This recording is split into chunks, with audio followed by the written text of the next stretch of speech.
Hey folks, here's a good one that a lot of you have been asking for. It's the breakdown on the Tony Romo DUI arrest body camera video. I'm your Daytona Beach lawyer, Patrick McGinn. I am your best friend at your worst time.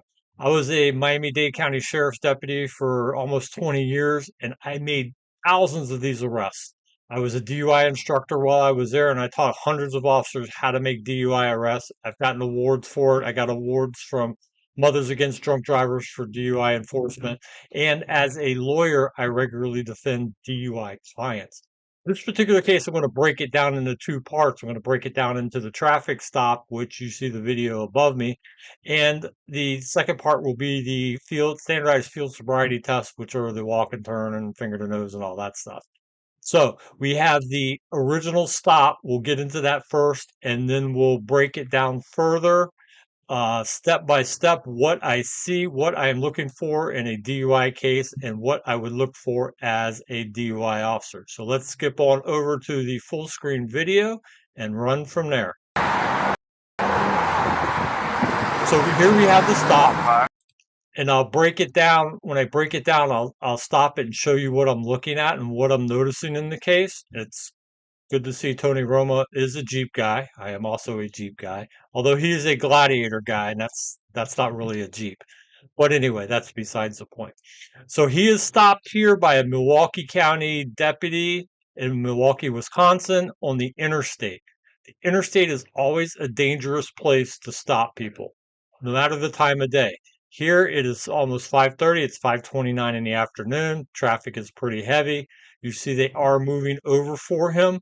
When I was a policeman, I always hesitated stopping people on interstates and expressways because a lot of officers and troopers and deputies get hit and a lot of them get killed.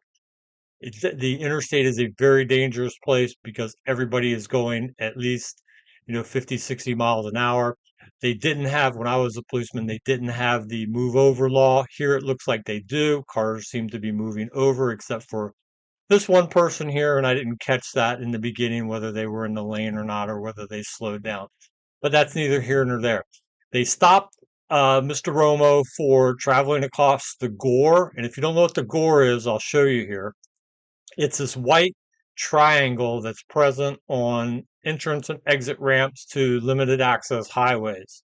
If they're white, they're gores. On surface streets, you usually see them in yellow, and those are safety zones. Sometimes they have the lines in them as they're shown here. Sometimes it's just the white lines and maybe the reflectors. Sometimes the lines are diagonal as opposed to being straight across. So that is what a gore. Apparently, Tony Romo drove across the gore. Hi there. So here's the deputy approaching, Sheriff's making Office. contact. Speaking on the speaker back there? I was. I didn't even know you guys said that. So sorry.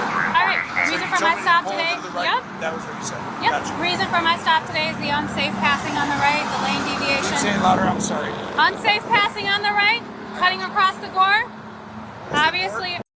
So there you have it. Unsafe passing on the right, cutting across the gore, lane deviation. That's the driving pattern. I'm guessing they didn't have in-car video, or we would get access to the in-car video to see the actual driving pattern. But that's what the alleged driving pattern is. What the deputy here is looking for is they're looking at physical appearance right here. They're looking for the bloodshot, watery eyes, the slurred speech, the fumbling for information, not being able to respond to questions, the odor of an unknown alcoholic beverage. You see that in all reports. They don't say the odor of alcohol because alcohol has no odor by itself. It's all the ingredients that are mixed with the alcohol to form an alcoholic beverage that forms an odor on the breath. The gore? Yes. It's the marked area. Gotcha. Where are you coming from? Well, I live in Dallas, so I came in to visit Grandpa, so we're here. I'm going to get that, but I got the gore. You got the what? The gore, you said? Yeah. That's what it is where you cross it? Yep. Yes. I got Okay. what you're saying. You said And I you were crossed coming it. from Grandma and Grandpa? What did you say? It's really hard to hear you, dude. I can't hear you either. And it is very difficult to hear on the highway like that. You basically got to yell back and forth at each other. But you see, she's asking them questions. Where are you coming from? The first question I used to ask is, "Do you know why I stopped you?" And there's no good answer to that question. If they say no, then you notate. Driver had no idea why I stopped them. If they say, yes, I was speeding or whatever, then you say driver admits to speeding. Here she asks him where he's coming from, and he responds the golf course. He's literally going to tell him he came from a golf course, and then she's going to be like, oh yeah, golf course. May as well be a bar, right? But her intention here is to keep the driver talking, because you want the driver to talk as much as possible to see how he's responding to questions. And you see he's kind of, when she's asking him questions and he's making statements, she's asking him follow-up questions, and he's looking a little confused. That's what they're looking for. Also, they're looking for the odor of the alcoholic beverage. The longer a person talks, the impression is the stronger that odor is going to seem to be. And then when the person eventually steps out of the car, the odor is going to be at least perceived to be the strongest. So let's continue. Yeah, I know. We got to basically yell at each other, right? I feel like I'm yelling at you. Okay, all right. Okay. Where are you coming from? The golf course. And I'm going to meet Grandma and Grandpa. Okay. All right. I'll take a driver's license from you. You got it. What's your name? Deputy Core. All right, so Tony Romo is a very friendly guy. He's being respectful. He's being friendly. She's equally as friendly. But she wants to keep him talking, because the longer he talks, the more evidence she gathers of the odor of alcoholic beverage, as well as his response to questions. So this is being recorded. So this will be played as evidence in court in this DUI case. So I want to meet Grandma and Grandpa, and I passed the Gore, which is the place you're talking about that we traveled over. I got it. You're saying I went over the white line. See, now she's got What's a him good phone talking, number so for he's talking on her own. She doesn't even have to ask him questions. And of course, she asks for a phone number, and they're going to redact that because this is not Tony Romo's phone number. All right. Everybody's going to What's your call. the same last name? Mira Romo, yeah. So I got the same middle name. Okay. All right. Hang tight for me. How many drinks have you had? Zero.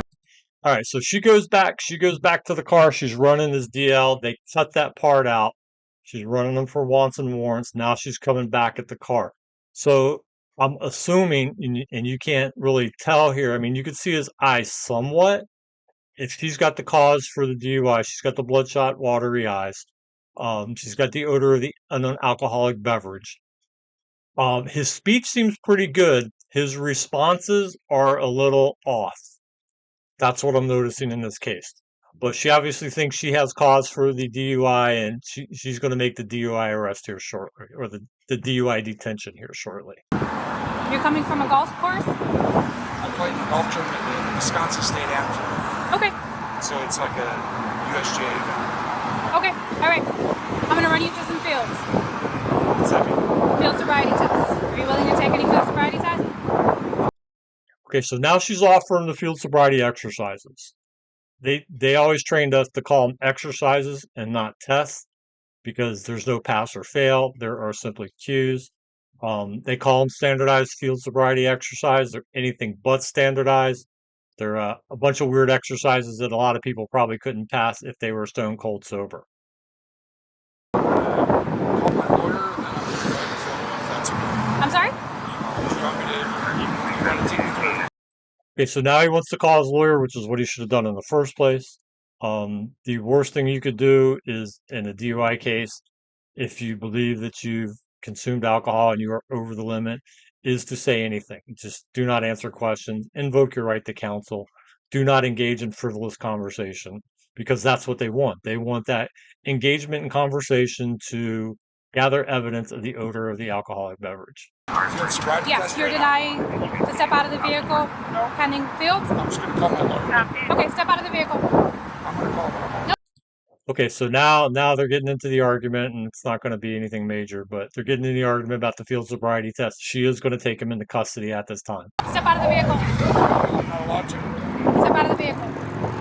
So you're going to take me through. Field sobriety test. I'm still allowed to call my lawyer, right? You're not. I'm not allowed Nope, to. step out of the vehicle. And she's telling him he's not allowed to call his lawyer. I mean, he is allowed to call his lawyer eventually, not at this particular time. At this particular time, at least under Florida law, he does not have a right to counsel. I'm assuming it's the same in Wisconsin. It's usually DUI laws are uniform across the country. They're very similar. At this time, you are not entitled to counsel. You can refuse the field sobriety exercises. There's usually no penalty to that. Where the penalty comes in is whether it's a breath test request, or a blood or urine test request. So let's move on. 24 dispatch. 24. I'll take an additional 1017. He's I'm okay not doing stepping it, out of the but vehicle for field. I'll do it. I'm just saying that I'm not allowed Okay, to now go. she's requesting backup because he was not getting out of the vehicle when she told him to. But he's going to get out. I'm not allowed to. I'm not You allowed are pending an OWI with arrest intoxicated. to. Okay, that's what I think I'm Yes. doing. I want you to step out of the vehicle.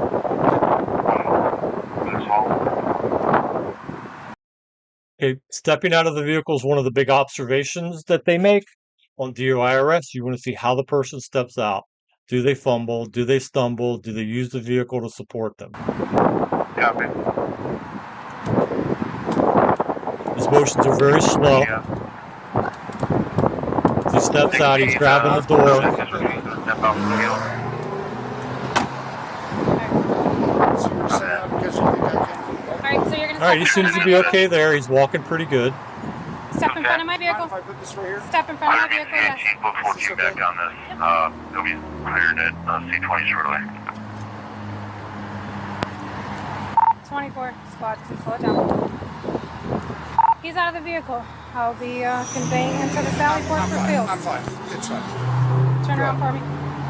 Okay, now she's going to take him into custody. She's going to take him to the jail to do the field sobriety test. I would not do field sobriety test on the field sobriety exercises on the side of the expressway like that. It's just much too dangerous for you and for the defendant in this case, Mr. Romo.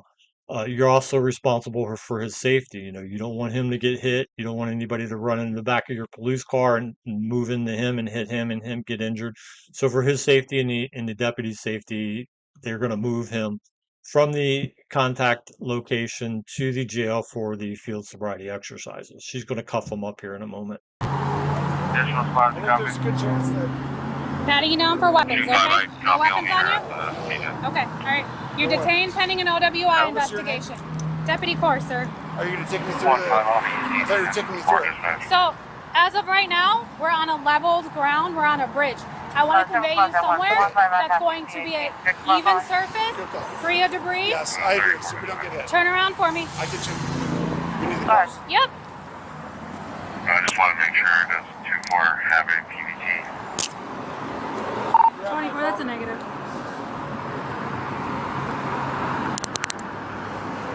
You put me off in the jail, I have them.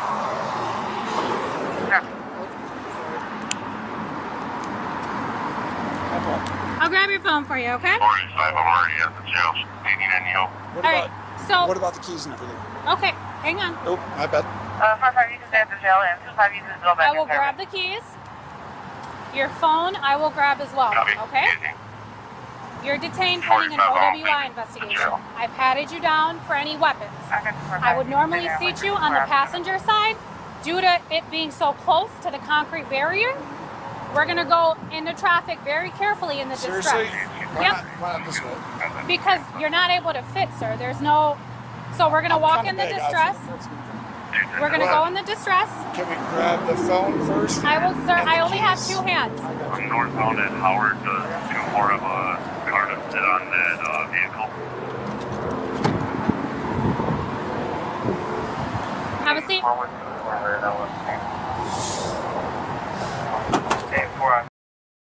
All right, she's loading him in the car to take him to the jail Sally Port to do the roadsides. And she's using some language that's, kind of weird, convey, and we're going into the distress and all that.